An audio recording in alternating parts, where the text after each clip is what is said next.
15절과 16절 두 절 말씀만. 창세기 41장 15절과 16절.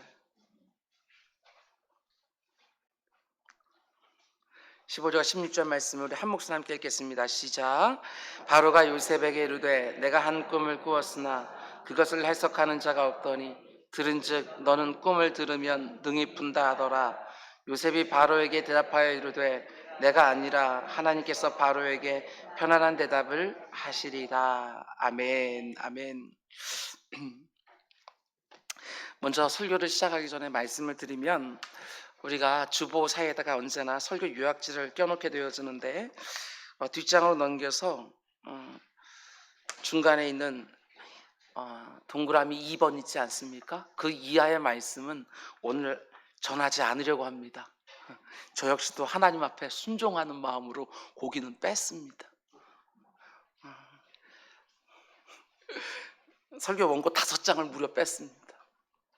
지난주에 그 앞에 있는 39장 말씀을 갖다가 전하면서 그날 새벽에 기도하는데 하나님께서 그런 말씀을 주는 거예요. 그날 큰 주제가 2개가 있었습니다. 그 중에서 하나도 너무 중요하고 그 다음 것도 너무너무 중요한 거예요.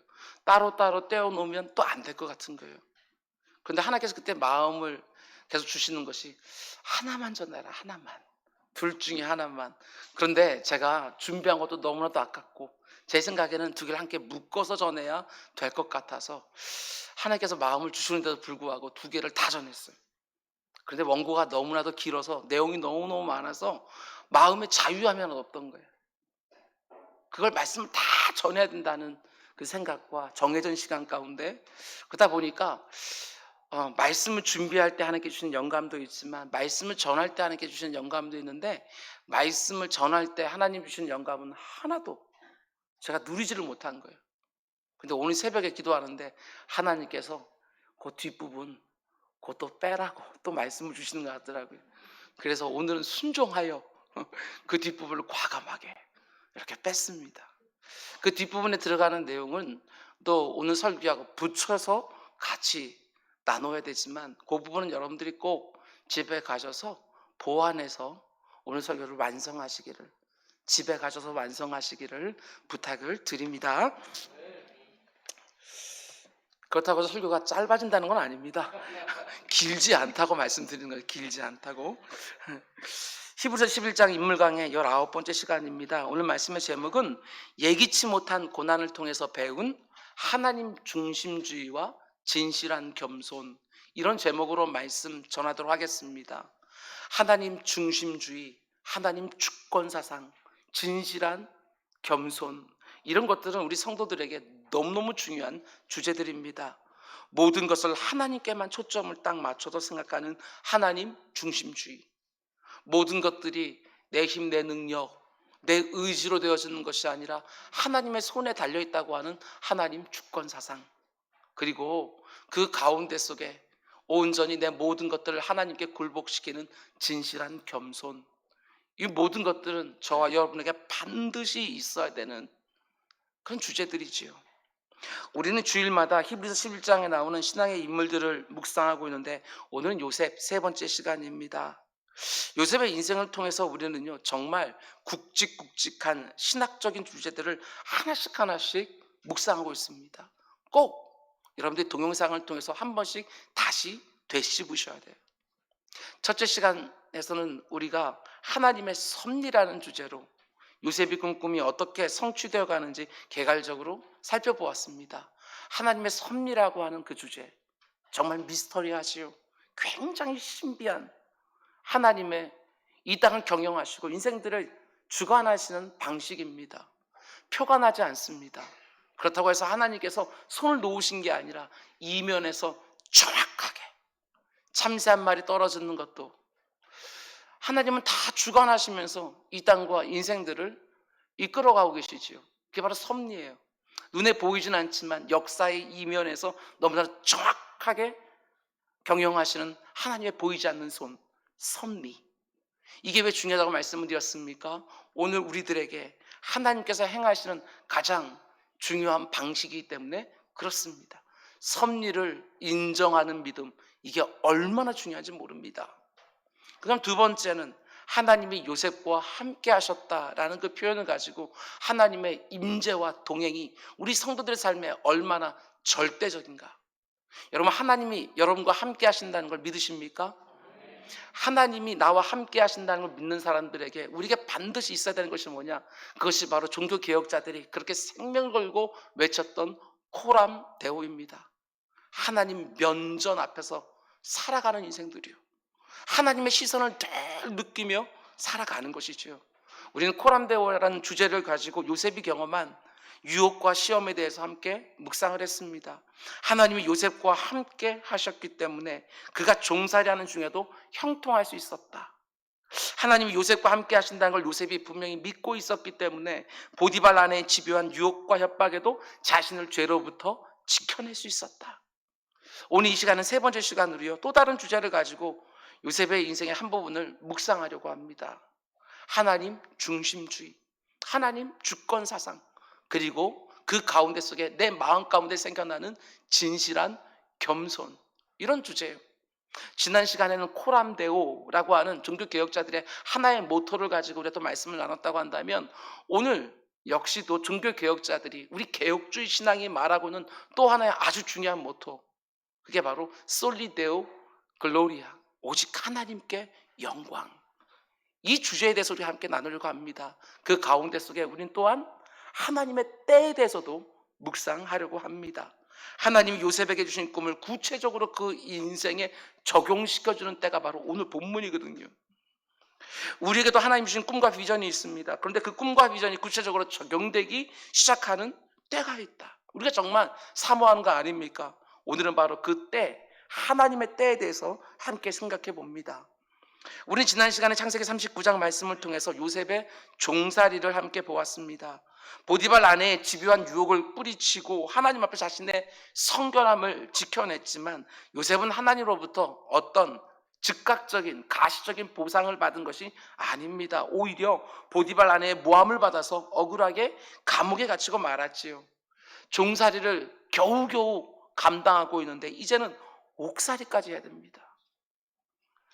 근데 그 감옥 안에서 어떤 일이 있었느냐, 우리가 잘 아는 내용이기 때문에 간략하게 말씀드립니다. 애굽왕 바로의 가장 지근거리에서 일을 하던 두 명의 신하가 정확히 어떤 일인지 때문인지는 모르겠습니다. 그런데 왕의 노여움을 사서 요셉이 갇혀있는 감옥 안으로 들어오게 된 것이지요. 그리고 요셉은 그 두 신하를 감옥 안에서 성실하게 섬기기 시작합니다. 그런 가운데 어떤 일이 벌어집니까? 두 신하가 같은 날 밤에 똑같이 꿈을 꿉니다. 자기가 꾼 꿈이 아주 중요한 뜻을 담고 있는 꿈이라는 것을 분명히 알겠는데, 문제는 자신이 가지고 있는 모든 지혜와 경험을 다 동원해도 그 꿈 속에 담겨져 있는 뜻을 알 수가 없습니다. 그래서 근심의 빛을 띠고 있는데 요셉이 그들의 얼굴에 드리워진 그늘을 알아보는 거지요. 그래서 그 이유를 물어보았더니 두 신하들이 자기들이 꾼 꿈에 대해서 말을 해줍니다.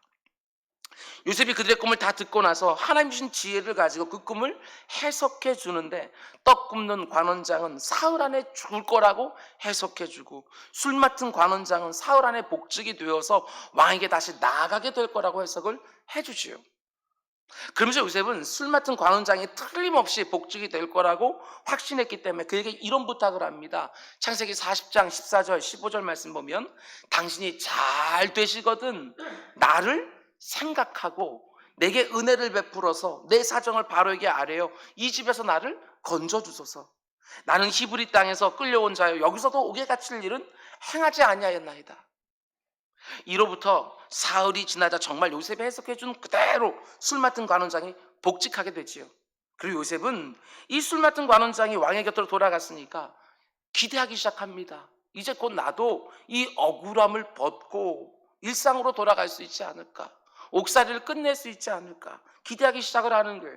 그런데 어떻게 됩니까? 술 맡은 관원장이 요셉의 해석대로 사흘 안에 복직이 됐지만 40장은요 이렇게 끝이 납니다. 이 3절, 술 맡은 관원장이 요셉을 기억하지 못하고 그를 잊었더라. 요셉은 간청했어요. 나를 생각하사. 그런데 이 술 맡은 관원장은요 요셉을 완전히 잊어버린 것이지요. 요셉이 얼마나 낙심했을까. 술 맡은 관원장이 복직되면서 기대했겠죠. 여기서 곧 나가겠구나. 근데 어떻게 됩니까? 술 마시던 간에 요셉을 잊어버렸어요. 당연히 아무 일도 일어나지 않지요. 이런 생각이 들었습니다. 어쩌면 요셉의 인생 가운데 속에 가장 어려운 순간이 바로 이 시점이 아니었을까 생각이 됩니다. 크게 기대했기 때문에 큰 실망했던 것은 물론이거니와 이제는 더 이상 기대할 게 없는 거예요. 자기 인생이 어떻게 될지 기약이 없어요. 재판을 통해서 몇 년 이런 형을 받는 것도 아니고 모든 사람들이 다 잊어버린 것 같은 그 상황 가운데 속에 이 요셉은 자기의 인생의 내일을 도무지 예측할 수 없는 상황이지요. 얼마나 낙심하고 얼마나 절망했을까. 이제 다 끝났나. 그런데 요셉이 이렇게 낙심하고 절망 가운데 있을 때 오늘 보면 41장 말씀은 이렇게 시작합니다. 여기서부터 대전환이 일어나요. 1절 만 2년 후에 바로가 꿈을 꾼즉 만 2년 후에 술 맡은 관원장이 복직되었지만 요셉을 완전히 잊어버렸어요. 이제나 저제나 감옥에서 풀려난 날만 기다리고 있는데 하루가 지나고 일주일이 지나고 한 달이 지나고 1년이 지나고 이게 기약이 없는 거예요. 우리는 성경에서 2년 동안 더 있었다 알고 있기 때문에 별 문제 없겠지만 요셉은 언제 제가 풀려날지 전혀 모르는 것이지요. 그런데 그렇게 힘들어하고 있는지 만 2년이 흘렀을 때 어떤 일이 벌어집니까? 하나님이 어떤 일을 시작하고 계신다는 사실입니다. 이제부터 요셉의 인생 가운데 극적인 전환이 일어나기 시작을 하는 거예요. 사람들의 인생들의 눈으로 볼 때는 계속해서 그 삶이 바닥으로 내려가는 것 같았는데 그 가운데 단 한순간에 애굽의 총리로 올라가는 그것들이 눈에 보이게 이제는 시작이 되어지는 거예요. 하나님이 절묘하게 역사하는 것들이 계속해서 이 요셉마저도 깨달을 수 있을 만큼 표가 나도록 하나님이 역사하는 거예요. 지금까지는 하나님이 섭리 가운데 역사하셨습니다. 표가 나지 않았어요. 하나님 지금 도대체 뭘 하고 계시는지 도무지 종잡을 수 없을 만큼 하나님의 보이지 않는 손이었는데 지금부터는요 표가 나게 하나님이 역사해요. 하나님이 일하시는 것이 눈에 확연하게 보이기 시작하는 때가 된 것이지요. 하나님의 기억하심과 일하심이 선명하게 요셉의 인생 가운데 속에 드러나는 때가 바로 오늘 보면 41장부터예요. 저는 저와 여러분의 인생 가운데 속에서도 이 41장이 속히 오는 거 보고 싶어요. 하나님께서 지금까지 보이지 않게 역사하시다가 우리 눈에도 하나님이 역사하는 게 표가 나도록, 야 하나님 지금 막 일하고 계시는 거 여기저기에서 이게 표가 나도록 보이는 그때 이렇게 말할 수 있습니다.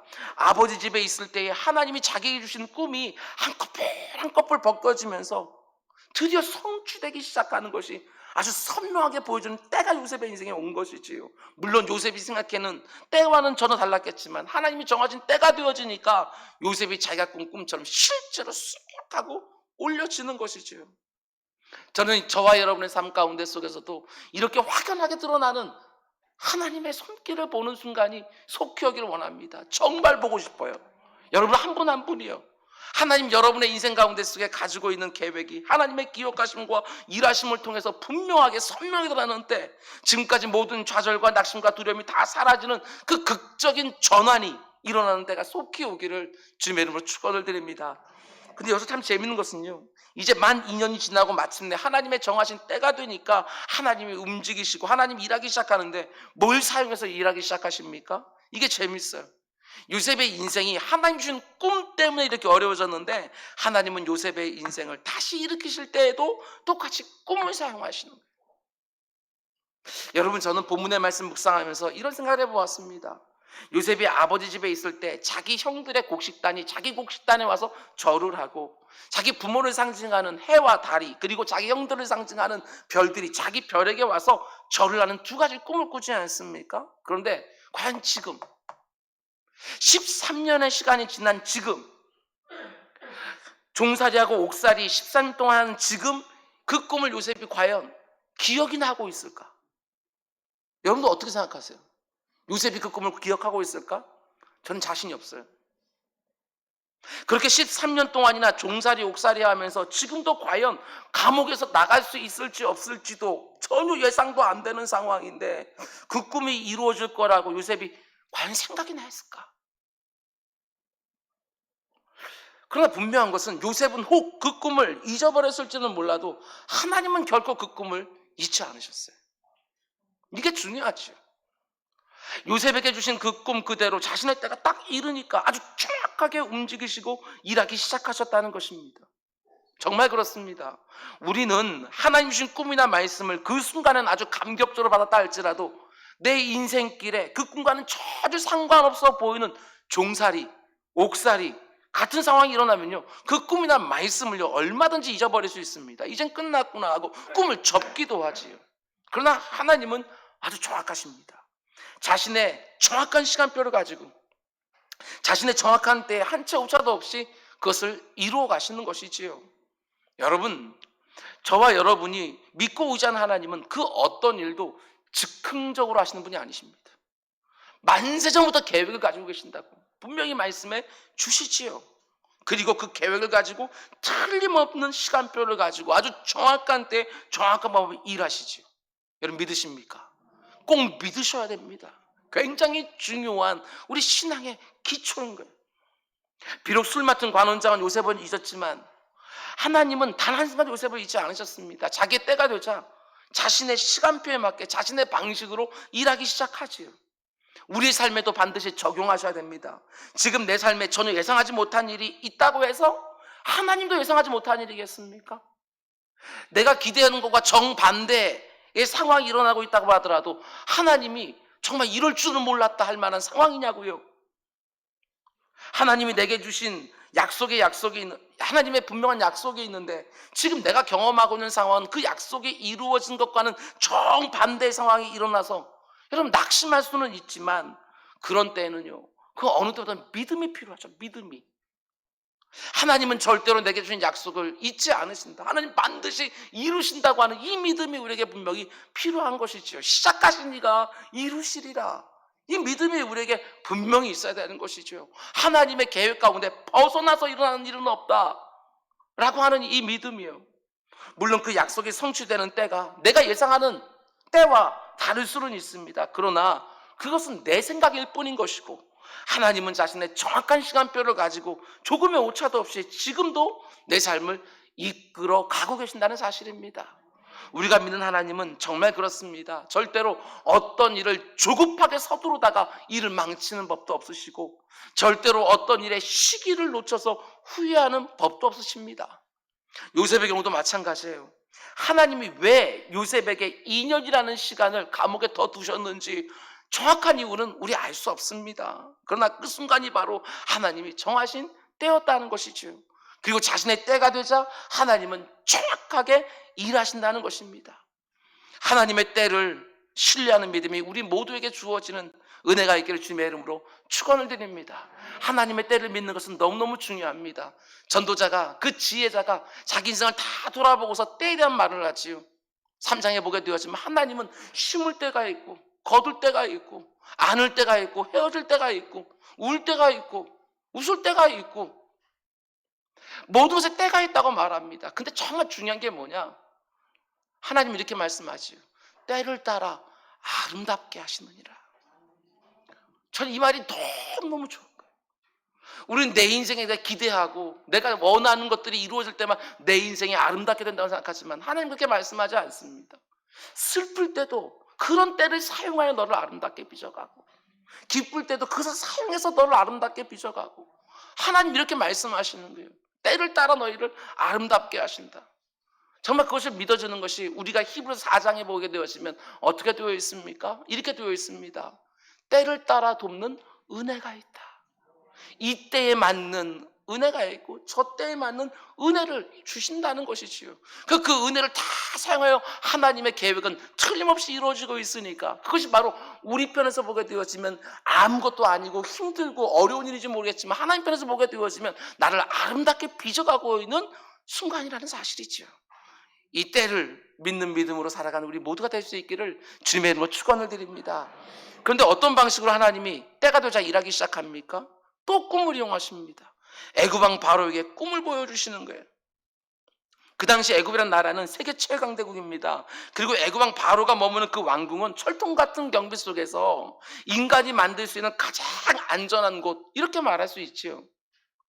그런데 하나님은 자신의 계획에 담겨있는 꿈을 통해서 그 어떠한 방해도 받지 않고 그 철통 같은 경비를 다 뚫고 애굽 왕 바로의 침소까지 들어가 역사하기 시작하죠.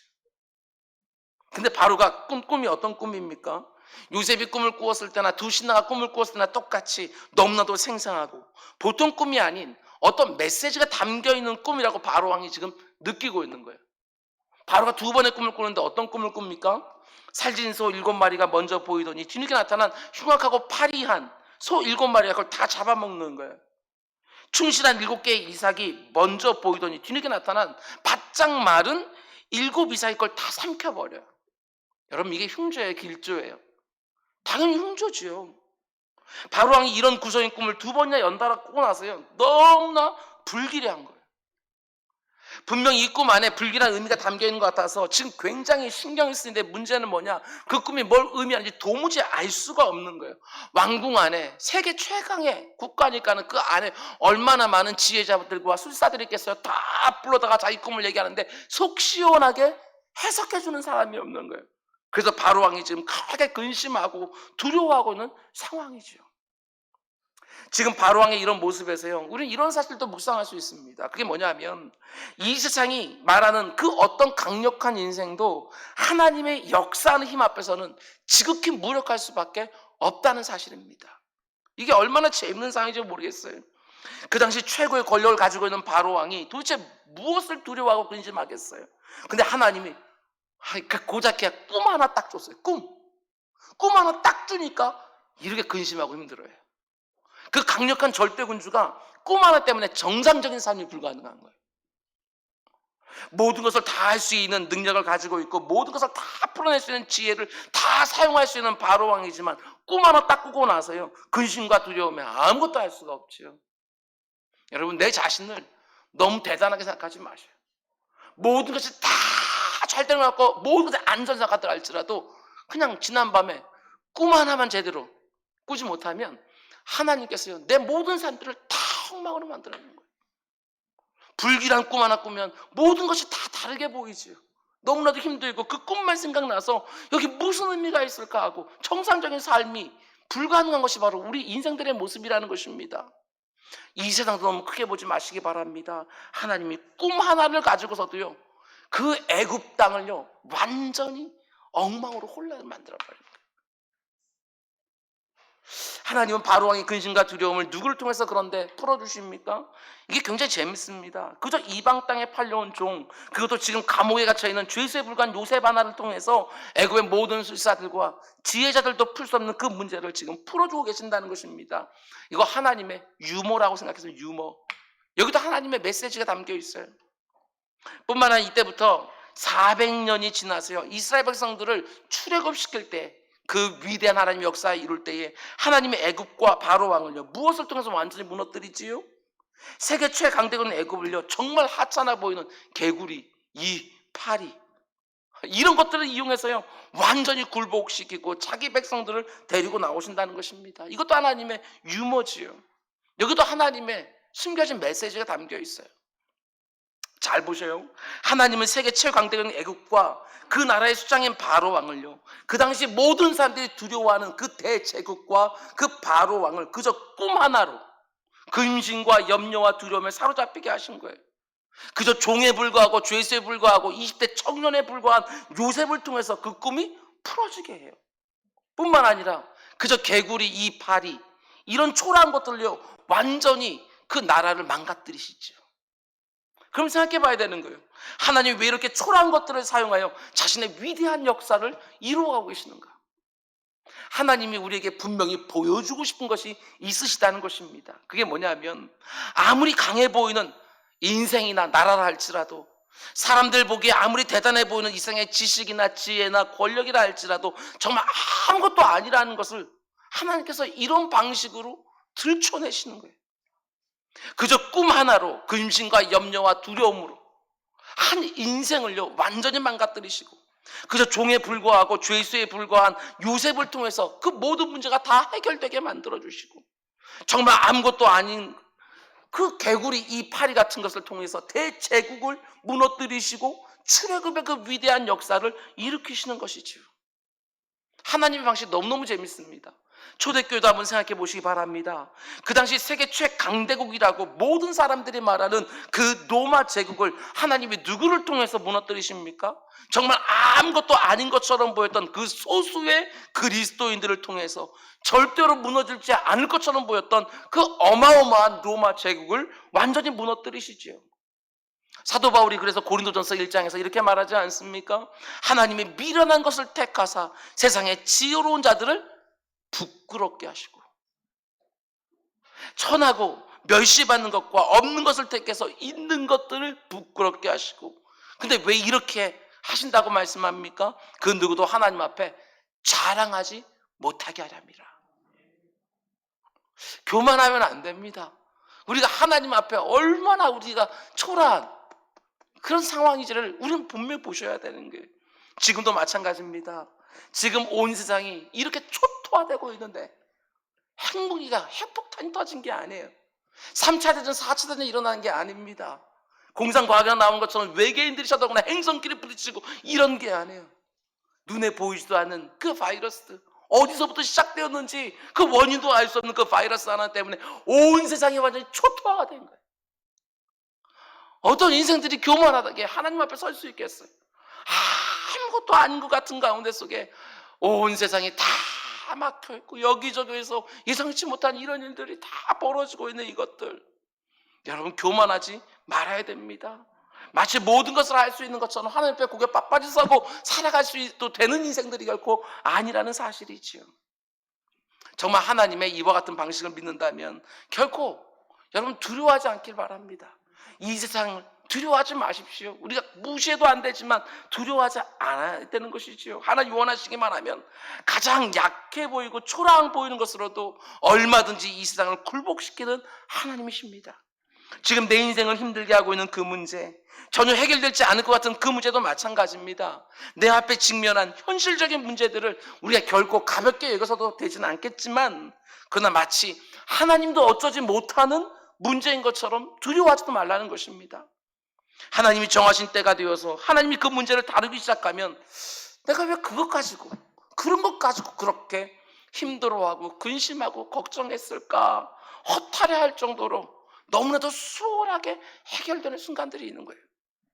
우리가 믿는 하나님이 반드시 내 문제도 이렇게 다룰 줄 믿고, 코로나19와 그로 말미암는 모든 문제들도 하나님이 이렇게 다루어 주실 줄 믿고, 하나님의 때에 하나님의 방법이 나타날 때까지 결코 낙심하거나 결코 근심으로 흔들리지 마시고 견고하게 하나님의 힘과 능력을 꽉 의지하면서 그 가운데 속에 하나님의 선하신 뜻들을 내 삶 가운데 이루는 우리 모두가 되기를 주님의 이름으로 축원을 드립니다. 그리고 이제 이어지는 구절들을 보면 하나님이 요셉을 바로왕 앞에 세우시는 것을 보게 되어집니다. 여기서부터 참 기가 막히죠. 15절 말씀입니다.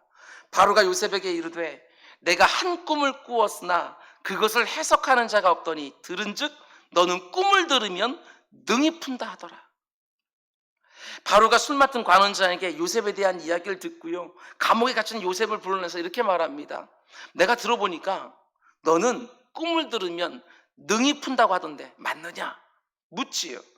그런데 바로왕의 이 질문에 요셉이 어떻게 대답합니까? 예, 맞습니다. 사람 잘 보셨습니다. 저에게는 독특한 재능과 은사가 있습니다. 저한테 말씀만 해주십시오. 제가 어떤 꿈이든지 다 해석해드리겠습니다. 이렇게 말하지 않는다는 거예요. 그래서 어떻게 말합니까? 우리가 계속해서 보겠지만 바로왕의 초점은 계속해서 요셉이라고 하는 한 사람에게 다 맞춰져 있어요. 그런데 요셉은요, 처음부터 끝까지 꿈을 듣는 순간부터 꿈을 해석해주는 그 마지막 순간까지 초점을 어디에 두고 있느냐? 16절 말씀 보세요. 굉장히 중요한 구절입니다. 16절, 요셉이 바로에게 대답하여 이르되 내가 아니라 하나님께서. 이거 새겨놓고 계셔요. 내가 아니라 하나님께서 바로에게 편안한 대답을 하시리라. 왕이여, 그 꿈을 해석하는 건 제가 아닙니다. 저는 왕의 꿈을 절대로 해석할 수 없습니다. 제 안에 어떤 특별한 재능이나 능력이나 전문적인 지식이 있는 게 아닙니다. 꿈을 해석하는 것은 오직 제가 섬기는 하나님께로부터 오는 것입니다. 이렇게 말하고 있는 것이지요. 오직 하나님에게만 요셉의 모든 초점이 다 맞춰져 있는 거예요. 아니, 애굽왕 바로에게도 자신이 아니라 하나님 바라보라고 지금 계속해서 하나님 앞으로 그 애굽왕 바로를 끌고 가는 것을 보게 되었습니다. 오늘 본문에서 요셉과 바로 왕이 나눈 대화들을 좀 보시기 바랍니다. 먼저 16절 말씀 다시 보면 누가? 하나님께서 바로에게 편안한 대답을 하시리라. 내가 아니니까 나 바라보지 말고 하나님이 이 꿈에 대한 담겨져 있는 뜻을 말씀해 주실 것입니다. 하나님 바라보십시오. 이 말하는 것이지요. 그리고 요셉이 바로 왕에게 그 꿈에 대해서 다 들은 다음에 또 뭐라고 말합니까? 25절 하나님이 그가 하실 일을 바로에게 보이심이니이다. 왕이 꾼 꿈은 그냥 꿈이 아니라 하나님이 앞으로 하실 일에 대한 계시이기 때문에 그 꿈에 담겨있는 하나님의 뜻을 하나님이 왕에게 보여줄 거라고 요셉이 말하는 것이지요. 그리고 28절도 마찬가지입니다. 요셉이 바로 왕에게 꿈을 다시 해석해주면서 또 이렇게 말하는 거예요. 하나님이 그가 하실 일을 바로에게 보이신다 함이 이것이라. 그리고 이어지는 32절 말씀도 보면 하나님이 이 일을 정하셨습니다. 하나님이 속히 행하시리라. 계속해서 요셉이 뭐라고 말합니까? 하나님이 자신은요 없어요. 그 가운데 오직 하나님만이 있는 거예요. 이게 놀랍습니다. 요셉의 모든 초점이 하나님께 맞춰져 있는 것이고 한 걸음 더 나아가서 애굽왕 바로의 초점도 하나님께만 맞춰주려고 애를 쓰고 있는 것이지요. 왕이여 당신의 꿈을 풀어줄 자는 내가 아니라 하나님이십니다. 바로 왕으로 하여금 자기를 보게 하는 것이 아니라 오직 하나님만 보게 하려고 계속해서 강조하는 거예요. 하나님이. 그래서 어떤 성경학자는 오늘 본문에 나오는 이런 요셉의 모습을 가리켜서 요셉의 하나님 중심주의, 요셉의 하나님 주권 사상 이렇게 표현하기도 합니다. 쉽게 말하면 이런 것이지요. 온 세상과 모든 인생들이 일어나는 모든 일들이 하나님의 손에 있고 그것이 좋은 일이든 나쁜 일이든 하나님은 선하신 분이시고 하나님은 실수가 없는 틀림없는 분이시니까 우리는 그 하나님을 어떤 상황에 있다 할지라도 그 하나님을 영광을 돌리는 거 이것밖에 할 것이 없다고 말하고 하나님의 뜻이 있는 줄 믿습니다. 잠자는 분들 깨우시려고 하나님께서 그러신 줄 믿습니다. 쉽게 말하면 이런 것이지요. 온 세상과 모든 인생들을 하나님께 주관하고 계시고 하나님은 선하신 분이고 틀림없는 분이시니까 하나님이 행하시는 모든 역사도 선한 거예요. 그러니까 그것을 온전히 믿고 고백하는 자들은 하나님께 언제나 영광만 돌릴 수밖에 없는 거예요. 모든 상황 속에서도 하나님을 찬송할 수밖에 없는 거예요. 제가 서두에 말씀드렸지만 종교 개혁자들이 그렇게 목소 높여 외쳤던 솔리 데오 글로리아, 오직 하나님께만 영광. 사람이 영광치 않은 게 아니에요. 오직 하나님께만 영광이 돌려지는 것이지요. 지난 시간에 묵상했던 것처럼 코람데오와 함께 솔리 데오 글로리아 얼마나 중요한 것인지 몰라요. 만일 누군가가 저에게 오늘날 성도들에게 가장 결핍되는 것이 뭐냐 이렇게 물어본다면 저는 정말 주저없이 하나님 중심주의의 급격한 쇠퇴 이렇게 말하고 싶어요. 하나님 중심주의의 급격한 쇠퇴. 오늘날 우리 성도들 가운데 속에 이런 모습이 너무나도 급격하게 사라지고 있는 거예요. 오직 하나님께만 내 삶의 중심을 딱 맞춰놓고 오직 하나님 한 분만 영광을 받으시고 하나님만 높이려고 하지를 않아요. 한마디로 자기 부정과 겸손이 너무너무 약해져 있는 거예요. 그 대신에 너무나도 자기 주장이 많고 너무나도 교만하지요. 자기 부인을 하라고 말씀하셨는데 자기를 주장하는 경우들이 우리에게 너무나도 많이 있고 오직 하나님께 영광하며 진실한 겸손한 모습이 있어야 되는데 은근히 교만한 경우들이 너무너무 많고 이렇게 말할 수도 있습니다. 하나님 중심주의가 아니라 모든 인생들이 나 중심주의죠. 나 중심주의.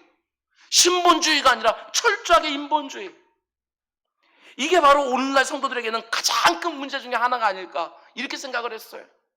모든 일이 일어나도 이것이 하나님께 영광이 되어서는가, 이것이 하나님 나라에 유익한가, 이게 아니고 나에게 어떤 의미인가, 내게 이게 좋은 건가 나쁜 건가 이것만 계산하고 있는 이 모습이 정말 이렇게 우리의 믿음이라는 것을 희화시키고 있는 것은 아닌가. 마치 나를 위해서 하나님도 계시는 것 같고 나를 위해서 내 마음을 위로하기 위해서 믿음이라는 것도 필요하고 하나님 중심으로 모든 것이 움직이는 것이 아니라 나 중심으로 모든 것이 움직여야 되는 것처럼 이렇게 생각하는 것이 아닌가. 내 자신을 점검해 보셔야 돼요. 내 삶의 모든 중심이 과연 하나님께 있는지 아니면 나에게 맞춰져 있는지 이걸 보셔야죠. 너무너무 중요한 부분이에요. 오늘 본문에 나타난 요셉의 모습을 한번 보십시오. 오직 하나님께만 초점이 딱 맞춰져 있잖아요. 딱. 자기에게 조금이라도 하나님께만 돌려져야 되는 영광이 혹시 돌려질까 봐 노심초사해요. 바로 왕, 대제국의 왕이요, 자기에게 초점을 조금만 맞추려고 하면 요셉이요, 이거 잘 보면요, 바로 왕의 말을 딱딱 중간에 끊어요. 감히. 종이었다가 죄수이고 20대 청년인데 감히 대제국의 바로 왕의 말을 딱딱 끊으면서 아니라고, 하나님이 하신다고, 하나님 바라보라고. 정말 처음부터 끝까지 모든 일을 주관하신 분은 하나님이라고 극히 강조하지요. 저와 여러분에게 이 모습이 점점 더 있어야 됩니다. 점점 더. 하나님 중심주의, 하나님 주권사상, 솔리데오 글로리아, 오직 하나님께만 영광. 세례요한이 말하는 것처럼 나는 사라지고 그는 흥하여야 되겠고 나는 쇠하여야 하리라. 하나님께 영광을 돌릴 수만 있다고 한다면 내가 쇠해지는 게 그게 뭐가 대수냐고, 이렇게 말하는, 이런 좀 굵직굵직하고 선이 좀 굵은 그런 성도들이 이 땅에 더 많이 나와야 믿음이란 게 이런 거구나, 하나님 정말 살아계시는구나, 이걸 알 수 있을 텐데, 아니요, 모든 사람들이 다 자기 중심의 신앙생활을 하고 있으니 그 가운데 속에 믿음의 역사가 드러나지 않는, 오직 하나님 중심으로 모든 것에 초점을 하나님께 맞추고 살아가는 우리 모두가 되기를 주님의 이름으로 축원을 드립니다. 근데 설교를 준비하면서 이런 생각이 드는 거예요. 중요한 질문입니다. 그러면 언제, 도대체 어떻게 요셉의 신앙이 이렇게 하나님께 초점이 딱 맞춰있는 아주 멋진 신앙으로 만들어질 수 있었는가? 성경이 요셉에 대해서 보여주는 기록들만 놓고 보게 되어지면 다른 데서 요셉의 신앙이 지금 이렇게 성숙한 것을 설명할 방법이 없어요. 제가 볼 때는 딱 13년 동안의 종살이와 옥살이, 이것을 빼놓고는 해석이 안 돼요. 성경 요셉이 맨 처음에 등장할 때 채색 옷 입고 막 아버지한테 사랑을 받을 때 16살, 17살 이렇게 말하거든요.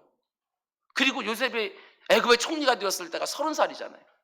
그럼 그 사이 13년이 있어요. 요셉이 아버지 집에 있을 때 그의 신앙이 이 정도가 아니었어요. 근데 지금 보니까 너무나도 멋진 신앙이 딱 세워져 있는 거예요. 그럼 그 사이에 뭐가 있어요? 13년에 종살이하고 옥살이밖에 없잖아요. 그 13년 동안 요셉의 신앙이 너무 근사하게 만들어진 거예요. 인간의 눈으로 볼 때 정말 낭비 같고 필요없는 시간처럼 보이지만 13년 동안의 종살이와 옥살이, 그것밖에는 지금 요셉이 보여주고 있는 믿음의 성숙을 설명할 방법이 없는 거예요. 제가 너무나 놀란 게 뭐냐, 형들에 의해서 애굽의 노예로 팔렸어요. 다른 사람도 아니고 형들에게, 인신매매범이 아니에요, 형들에게. 보디발의 집에서 노예로 수년 동안 열심히 일을 했어요. 보디발에 충성했어요. 주인에게 버림받았어요. 보디발 아내에게 억울한 고소를 당해서 다른 사람들 내 말을 안 믿어줘요. 그냥 종이니까, 노예니까 감옥에 들어갔어요. 땅을 칠 일이죠. 신실하지 못한 술 맡은 광원장에게 배신당했어요. 잊혀졌어요. 잘 보세요. 팔리고요, 버림받고요, 누명 쓰고요, 배신당하고요. 근데 놀라운 게 뭐냐, 요셉이 아주 극한 좌절과 침체에 빠졌다는 기록을요 성경에 찾아볼 수가 없어요. 저 이게 너무너무 놀라워요. 우리 같으면 한 13년 동안 종살이하고 옥살이하고 이렇게 팔리고 버림받고 누명 쓰고 배신당하고 이게 연이어서 계속 이렇게 나게 되어지면 병들었을 것 같아요. 영적으로, 정신적으로, 육적으로 다 병들었을 것 같아요. 근데 요셉이 그랬다는 기록을 찾아볼 수가 없어요. 그 어마어마한 그 고난이 꼬리에 꼬리를 물면서 연이어 자신의 삶을 괴롭혀왔었는데도 불구하고, 이것도 놀라워요, 자기 연민에 빠지지 않아요. 이게 저는 정말 도전이 되었어요. 그 대신 그 13년 동안에 종살이와 옥살이를 거치면서 그가 배운 정말 중요한 것이 있지 않습니까? 그게 뭐냐, 아, 내 인생은 오직 하나님께만 달려있구나 하는 하나님 주권사상. 아, 내 인생이 내 노력과 내 의지와 내 열심으로만 되는 것이 아니구나 하는 진실한 겸손.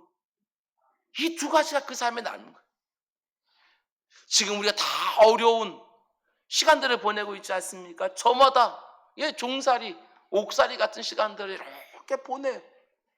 그렇다고 해서요, 모든 사람들이 낙심하고 절망하고 침체되어지고 자기 연민에 빠지고 이러는 게 아니라고요. 이런 인생들이 있어요. 그 가운데 겸손을 배우고 하나님 중심주의라는 게 뭔가를 갖다 배우기 시작하는 거예요. 성경에 나오는 위대한 하나님의 사람들 한번 생각해 보시기 바랍니다. 그 어느 누구도 하나님 주권사상, 하나님 중심주의, 진실한 겸손 이런 것들을 배우기 전에 하나님께 신실하게 쓰임받은 사람들이 없어요. 자기 인생에 있는 저마다의 종살이와 옥살이를 통해서 자기 자신을 온전히 부정한 훈련들을 끊임없이 하고 나서야 하나님께 쓰임받게 되어져요. 이런 과정들이 없는 사람들은요, 하나님께 제대로 쓰임받을 수가 없어요. 왜 그러냐? 하나님 주권사상, 하나님 중심주의, 진실한 겸손이 없으면 어떻게 됩니까? 아무리 열심히 하나님의 일이에요, 하나님의 일을 한다고 해도 결국 보면 자기 일을 하고 있어요. 입으로는 하나님 일을 한다고 하는데 잘 보면 자기 일이에요, 자기 일. 어떤 일을 해놓고 가만 보면 자기를 드러내고 자기 의를 주장하고 자기를 자랑하고 있어요. 자신에게 그 일을 할 수 있게 지혜도 주고 힘도 주고 건강도 주고 환경 주는 하나님 자체를 즐거워하는 것이 아니라 그렇게 열심히 일하고 있는 자기 자신을 즐거워하고 있어요. 이게 바로 태생적으로 교만한, 뼛속까지 교만한 죄인들의 일반적인 본성이라고요. 죄인들의 일반적인 본성. 특별히 나쁜 놈만 그런 게 아니라 어머니 모태에서 나올 때부터 모든 사람들이 다 죄인, 의인 없는 애 하나도 없다. 우리의 일반적인 본성이에요, 이게. 근데 오늘 본문에서 바로왕과 대화를 나누는 요셉의 모습 보면 너무너무 귀해요. 비록 13년 동안에 종살이와 옥살이가 있긴 했지만 그 모든 절망과 고통과 아픔과 수많은 상처들을 통해서 요셉이 정말 보석 같은 것들을 너무너무 잘 배운 거예요. 그게 뭐냐? 하나님 주권사상, 하나님 중심주의, 진실한 겸손이에요. 이런 것들을 제대로 배울 수만 있다고 한다면 13년이 아니라 더 그 이상도 하나님께 내어드릴 수 있어요. 그게 진짜 복이라는 거 알고 있으니까. 요셉이 애굽의 총리가 되었을 때의 모습을 한번 보시기 바랍니다. 안전해요. 그가 모든 것이 하나님께 달려있다고 하는 하나님 주권사상과 모든 것을 하나님께 초점 맞추는 하나님 중심주의와 그 가운데 배운 진실한 겸손이요. 그래서 총리를 하면서도 교만해지지 않아요. 안전하게 그가 죽을 때까지 그 대직의 총리로서 귀하게 쓰임받으면서 이 꿈을 해석하고 그리고 나서 7년의 풍년과 7년의 흉년을 잘 다뤄내면서 자기도 살고 주변에 있는 사람도 살고 인근에 있는 사람들까지 살리는 일에 쓰임받잖아요. 복의 통로가 되죠. 여러분 반드시 보셔야 됩니다. 특별히 지금 어려운 일들을 연달아 겪고 있는 분이라면 정말 잘 보셔야 돼요. 도대체 뭐가 성경의 위대한 인물들에게 나타나는 그 귀한 하나님 중심주의와 주권사상과 진실한 겸손을 요셉에게 만들어줬습니까? 13년 동안의 종살이와 옥살이, 계속되는 고통과 아픔이 요셉을 이런 모습으로 만들어냈어요. 그렇게 밖에 우리는 말할 수가 없는 것이지요. 여러분의 인생 가운데 다가오는 연이어지고 있는 그런 어려움들과 그 고통 같은 것들이 그저 이를 바득바득 깔면서 그 가운데 도끼만 남아있고 원망과 불평과 탄식만 남아있고 그들 다 지나고 나면 그게 얼마나 억울해요. 한 번뿐인 인생인데. 근데 그 모든 것들을 다 경험하면서 하나님이 나와 함께 하시는 임재와 동행을 느끼고 하나님 면전에 살아가면서 하나님의 섭리라고 하는 신앙을 붙들면서 그 가운데 하나님 중심으로 딱 내 삶이 세워져 있고 모든 것들을 하나님께만 초점을 딱 맞추고 있고 겸손한 자세로 하나님 앞에 나의 모든 것들을 올려드리면서 제가 자주 쓰이는 표현처럼 높이든지 낮추든지 부하가든지 가난하게 하든지 건강하게 하든지 약하게 하든지 하나님의 처분에만 맡기겠습니다 하고 모든 것을 준다 할지라도 그 모든 것을 가지고 하나님 앞에 나아가 감사하고 찬양하고, 여러분 이런 모습이 있다고 한다면 얼마나 그리스도인들이 이 땅을 강력하게 살아갈까. 예기치 못한 고난이 연이어 찾아오면 좌절하고 절망하고 침체되어지고 지독한 자기 연민에 빠지는 것이 아니라 내 인생은 오직 하나님께만 달려있구나 하는 하나님 주권사상으로, 내 인생에 내 노력과 내 의지로만 되는 것이 아니구나 하는 진실한 겸손, 이게 우리 가운데 남아야지요. 지금 요셉의 모습이 어떻습니까? 아주 작은 것 하나라도 자신에게 찾지 않아요. 하나님께 다 찾고 있어요. 술 맡은 관원장의 꿈을 해석하고 바로왕의 꿈을 해석하는 거 정말 손톱만큼도 자기는 거기에 기여할 수 없다는 것을 분명히 알고 있는 거예요. 오직 그 꿈을 해석할 수 있는 분은 하나님 한 분밖에 없다는 사실을 바로왕 앞에서 계속 강조한 거예요. 거듭거듭 내가 아니라 하나님이, 내가 아니라 하나님이 왜 저를 보십니까? 하나님을 보시라고. 사도행전 3장에 나오는 것처럼 정말 베드로와 요한이 정말 나면서부터 앉은 배 있는 사람 훌쩍훌쩍 일으켜 놓을 때 사람들이 와 하면서 몰려들어서 그냥 베드로하고 요한 이렇게 바라보고 왜 우리를 보냐고. 마치 우리의 경건이 일을 이루는 것처럼 왜 우리를 보냐고. 주 예수 그리스도의 이름이 이와 같은 일을 했다고. 하나님께만 다 돌리고 있는 거. 솔리 데오 글로리아. 오직 하나님께만 영광. 여러분, 우리 성도들에게 있는 이 고난은 우리 인생 속에 이런 귀한 열매를 만들어내기 위한 하나님의 특별한 선물이 될 수 있다는 사실을 이제는 믿음으로 받을 수 있기를 바랍니다. 내 인생에 연이어오는 그 극심한 고난을 통해서 내가 내 바닥을 보기 전까지는 여러분 결코 겸손해지지 않는 것이 바로 나예요. 고난이 없이 겸손해진다 그런 사람 없어요. 우리 죄인들이 그런 인물들이 아니라고요.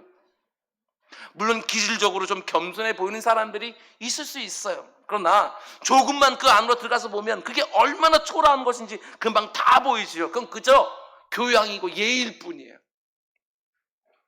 그러나 하나님 앞에 딱 서서 내가 얼마나 엉터리인지, 내가 얼마나 악한지, 내가 얼마나 연약한지 그 내 바닥을 보는 그 가난해진 심령은요 분명히 다릅니다. 태생적으로 교만한 내게 하나님 주권사상, 하나님 중심주의, 진실한 겸손이 생기고 이를 통해 정말 참되게 하나님만 의뢰하는 믿음이 내게 생기게 해주는 것이 하나님이 주시는 고난도 감사함으로 받는 자들에게 생긴다는 사실이에요. 여러분 가운데 혹시 이런 분들이 계십니까? 목사님, 저는 제 바닥을 이미 볼 만큼 많이 봤습니다.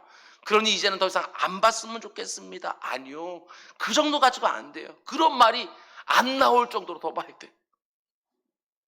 가만 보면 저와 여러분이 얼마나 엉터리인지 모릅니다. 내 인생의 바닥을 보고 나면 봤다는 것 때문에 또 교만해져요. 너는 네 인생 바닥 좀 봤냐? 난 봤다. 이러면서 또 교만해져. 자기가 좀 고생을 하면 그 고생을 해보지 못한 사람 앞에서 그 고생을 자기 의로 삼아요. 내가 경험한 그 고생도요 자기 자랑으로 삼아요. 이게 우리죠. 말씀했습니다. 요셉의 13년 동안의 종살이와 옥살이, 가나안 땅에서 아버지의 사랑을 독차지하고 좋은 채색 옷을 입었던 그 요셉에게 하나님은 13년 동안의 종살이와 옥살이를 허락했습니다. 그런데 요셉의 인생 가운데 가장 귀한 시간이었죠. 값진 시간이었던 거예요. 하나님 주권사상, 하나님 중심주의, 진실한 겸손, 이런 것들을 배울 수 있는 금쪽 같은 시간들이었어요. 요셉이 총리가 되었을 때 그 높아짐을 안전하게 누리고 그 높아짐을 가지고 자기를 위해서가 아니라 하나님 나라와 이웃들을 위해서 온전히 쓸 수 있는 것을 배우게 되는 때가 바로 이 13년의 종살이와 옥살이요. 여러분, 다른 사람들이 내 안에서 뭔가 좋은 것을 찾아서 높여주고 인정해주는 것을 은근히 즐기지 마시기 바랍니다. 내가 사람들 사이에서 두드러지고 구별되어지고 절대로 자긍하지 마시기 바랍니다. 그러면 나를 통해서 절대로 하나님 드러나지 않아요. 하나님께로 영광이 쓱 올라가는데 중간에 그걸 다 가로채고 있는 것이죠. 아닙니다. 솔리데오 글로리아, 오직 하나님께 영광, 이게 내 입에 붙어 있어야 되는 거예요. 전 세계에 있는 많은 사람들이 코로나19로 예기치 못한 고난 가운데 있습니다. 저마다의 종살이와 옥살이를 다 하고 있는 것이지요. 그러나 성도들은 달라야 됩니다. 좌절하고 절망하고 침체되는 것이 아닙니다. 자기 연민에 빠지는 것도 아닙니다. 오히려 이 모든 과정을 통해서 배워야지요. 내가 아무것도 아니구나. 정말 아무것도 아니구나. 그렇게 잘난 척 하면서 살았는데 내 뜻대로 되는 게 아니구나. 내가 열심히 산다고 해서 다 되는 것이 아니구나. 하나님께 달려있구나. 이것들을 인정해야죠. 드디어 내 안에 결코 선한 것이나 자랑할 만한 것이 없다는 것을 온전히 깨닫고 하나님이 너무나 엉터리 같은 나를 지금도 빚어가시면서 하나님의 때가 되었을 때 자신의 계획에 딱 맞게 나를 사용하실 줄 믿고 오직 하나님 높여드리며 하나님 중심으로 살아가는 우리 모두가 될 수 있게 주님의 이름으로 축원드립니다. 기도하겠습니다.